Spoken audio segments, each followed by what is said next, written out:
What's up, YouTube? It's your boy Durag Z, back at it again. So right now we in Hearst, Texas, for one of my rentals that we bought on the BRRRR method. If you don't know what the BRRRR method is, it's buy, rent, refinance, repeat, BRRR. So we bought this property, traditional cash. The way we bought this property was kind of unconventional in how we did the last one with just traditional cold call.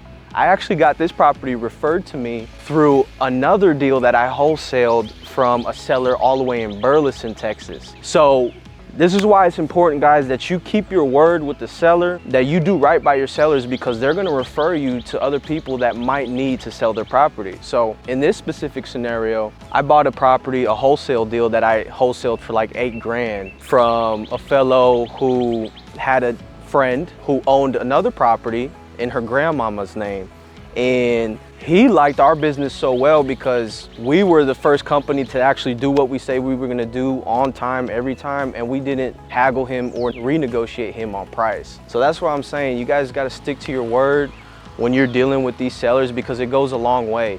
Even if you're making 1 grand, 2 grand, 3 grand, whatever, even if you're making no grand, if you stick to a price, you have a buyer that'll pay you to get out of that property. If you're not making no money, do that, because you can go and get opportunities like this referred back to you, to where now you can own, you know, a rental or another fix and flip that is gonna make you 10 times more money had you just stuck with your word. So that seller referred me over to this lady, and she said unfortunately her grandma passed and she needed to sell this property. She owed back taxes on it, and the tenant that was in there wasn't paying rent.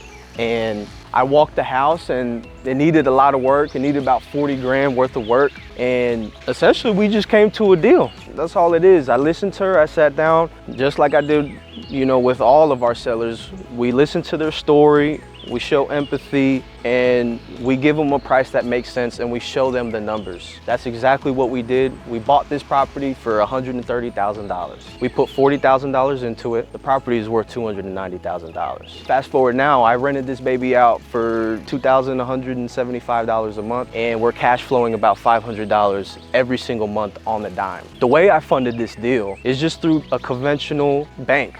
So we bought the property hard money, and then we refinanced using bank's money. And we're sitting at like a 6.1% interest rate right now. And we refinanced, I got my cash out. I pulled out $190,000 and I was all in at $175. With fees and closing, we pulled out about 8-10 grand out of this property.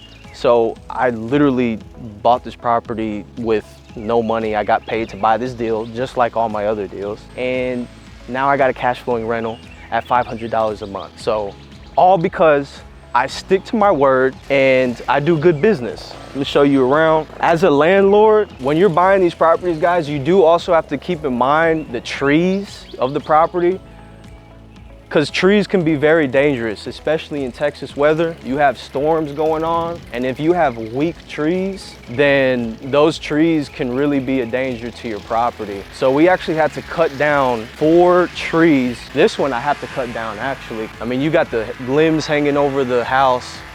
I really don't like that, so I'm gonna have to cut this down soon. And you can see, probably got termites and birds eating at it, so that one's gonna have to go. Coming into the backyard, and obviously I didn't have to do a full renovation like I would do with a fix and flip and do like everything from head to toe, because it's just a rental. I just need to get somebody in here and get it cash flowing as quick as possible. So we had to cut this tree. It was a dead tree. This tree split in half and actually fell close to that fence. And we had to cut down this half so that way it wouldn't fall on top of the house. And that shit can get expensive. So when you guys are running numbers on your properties, make sure you're keeping in count the trees that you got in the property. It costs about 2 grand to cut down each tree. Make sure that you're letting your sellers know, you know, when you're adjusting your rehab numbers about that, because not a lot of people think anything of trees, but trust me, it's a big deal, especially in Texas weather. So guys, this is how you buy rentals and actually get money back using a BRRRR method, cash out refinance. Super easy, super simple to do. You just gotta make sure that the numbers are right. Anybody can do it. Follow me, like and subscribe so you can learn how to keep picking up deals, and I'll see you on the next one.